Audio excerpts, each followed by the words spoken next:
नमस्कार, मैं अन्नू कपूर गानों की इस महफिल में, अफसानों की सभा में आप सबका हार्दिक अभिनंदन करता हूं। इस शो में, इस प्रोग्राम में जिसका नाम है सुहाना सफ़र विद अन्नू कपूर।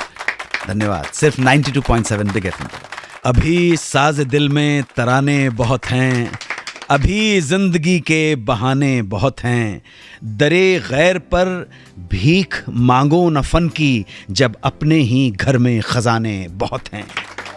स्वागत है आपका हिंदी सिनेमा के उस युग में जहां हजारों अनमोल फसाने हैं, तराने हैं जो अभी आपको सुनाने हैं। सुहाना सफर विद अन्नू कपूर में एक बार फिर मैं अन्नू कपूर आप सब महानुभावों का हार्दिक स्वागत करता हूं इस महफिल में जिसका नाम है सुहाना सफर विद अन्नू कपूर, सिर्फ 92.7 बिग एफएम पर। चर्चा करेंगे एक फिल्म की जिसका नाम झनक झनक पायल बाजे। वी शांताराम की फिल्म थी। नाम से ही पता पड़ता है कि म्यूजिकल डांस ड्रामा होगा। Music has always been integral part of our film industry. Music के बगैर तो बहुत कम फिल्में बनी हैं।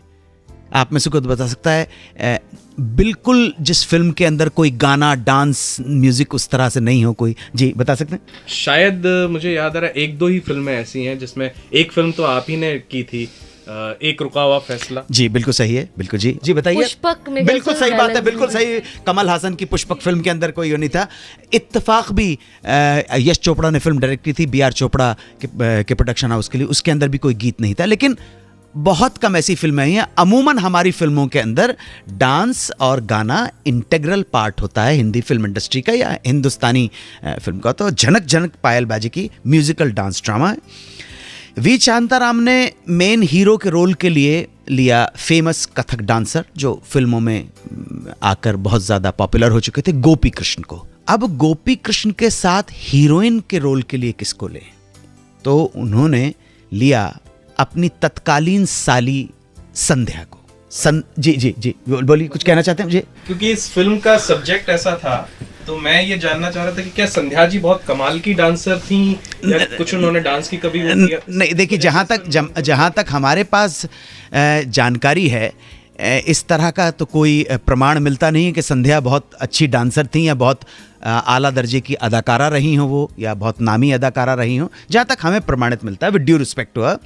लेकिन वो साली थी, शायद जो राजश्री की माँ थी उनकी बहन थी वो, और वी शांताराम की साली थी। यही अपने आप में सबसे बड़ी काबिलियत थी। भैया, बड़े आदमी की साली जो होती है वो भी बहुत बड़ी चीज़ होती है। बड़े आदमी का तो नौकरी बहुत बड़ा चीज़ होता, तो साली की तो बात क्या है। तो उन्होंने संध्या को, in spite of being a non dancer, इतनी अच्छी डांसर नहीं थी, उन्होंने हीरोइन के लिए लिया। म्यूजिकल फिल्म बनी, लेविश सेटिंग थी, म्यूजिक था, और इसमें कहते हैं उन्होंने एक डांस को, स्टील डांस को इंट्रोड्यूस किया हिंदी फिल्म में। गीत अगर आपको याद दिलाना चाहूँगा, सुनो सुनो सुनो जी मोरे रसिया में इस तरह के डांस फॉर्म का उन्होंने इस्तेमाल किया था। गाने सारे सुपरहिट हुए और प्रेसिडेंट सिल्वर मेडल भी इस फिल्म को मिला। इस फिल्म में पहली बार हमारे दर्शक सुन पाए कवित्व। और हमारे श्रोताओं को बता दूं, कवित्व क्या है, जिसे बाद में पूरा हिंदुस्तान झूम पड़ा कि जी रैप जो है वो तो कमाल की चीज़ है। आपको मैं बता देता हूं, ये हमारे भारतीय साहित्य के अंदर ये सो कॉल्ड रैप ज़्यादा नहीं, लगभग 1500 साल पुराना है।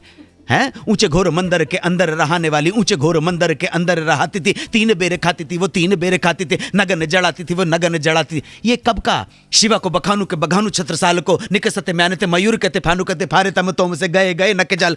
अरे भैया, तुमको अभी इस प्रोग्राम के शुरुआत में एक बात कही थी कि अपने यहाँ ही बहुत कमाल के खजाने छुपे हैं, कहाँ भाग रहे हैं उन गोरों के पीछे।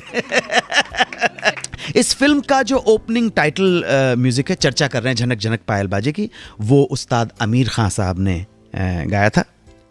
इस फिल्म को हिंदुस्तान की पहली म्यूजिकल फिल्म तो नहीं कहेंगे, क्योंकि मैंने आपसे जैसे निवेदन किया था, म्यूजिक तो प्रमुख चीज़ है। म्यूजिक के बिना तो हिंदुस्तानी जन्म से लेकर मृत्यु तक की यात्रा में म्यूजिक शामिल है। ऐसी फिल्में, इंद्र सभा फिल्म के अंदर 50 गाने थे।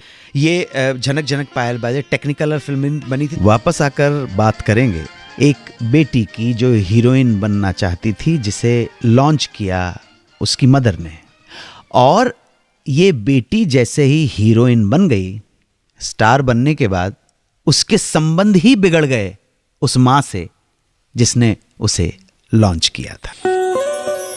सुनते रहिए रेडियो का number 1 show Suhana Safar with Annu Kapoor, सिर्फ 92.7 बिग FM पर।